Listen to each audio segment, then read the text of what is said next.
Because remember, Marcus Satterfield has never been an OC. He was like a special teams coach, like an assistant to an assistant. But in Carolina, underneath Matt Rule, he was like a special team coach. And y'all all see what happened to Matt Rule. You saw his frustration come out on Saturday. I mean, does anybody think Spencer Rattler signed up to basically look like a rookie quarterback in the NFL?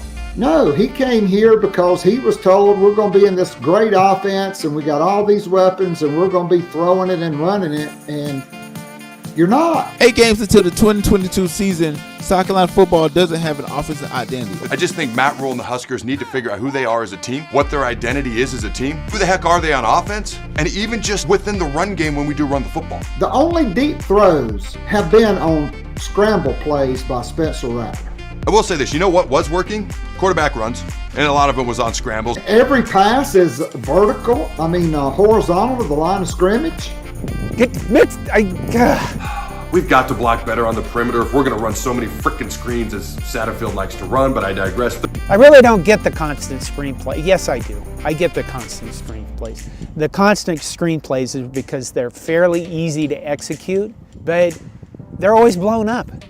Like just in life, anytime I want to go from point A to point B, all right, the first thing I know I want to do is I want to go sideways as many times as possible. Well, I'll tell you who else, what offense you could stop, Shane. Let's kick it over to Missouri. 23, South Carolina 10. Truly bizarre, Shane. Missouri was going to be at a major advantage every time they were on defense, and South Carolina was going to be on offense. I know the quickest way between 2 points is going laterally as much as possible. I think Marcus Satterfield is scheming up some screens and some draws for this South Carolina offense. Is he still, let me see, is he even fired yet?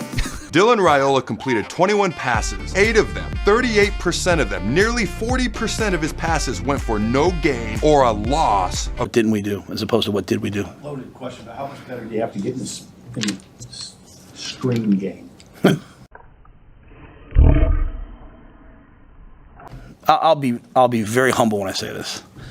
I completely understand why people are frustrated. There are nice plays in the offense, but this guy doesn't know when to call them, how to call them, when to adjust. It's the same crap we saw last year, except this year, you can't blame it on players. And I told myself, I knew what the play was. This was going to be a wide receiver screen. This was going to be a running back screen. This is going to be, hey, let's give it to Lloyd and pray to God he can get some yards. It's not a recipe. It's just we're throwing items at him. It's just like he's just going down and randomly picking plays off the book. It's like situational football doesn't exist on the offensive side of the ball for us. It's just, I like these plays and I'm going to randomly pick these plays that I like, no matter if it's 3rd and 1 or if it's 3rd and 19. What do you think the biggest differences are going to be for Beamer's staff here offensively versus what we've seen the last couple of years with Satterfield?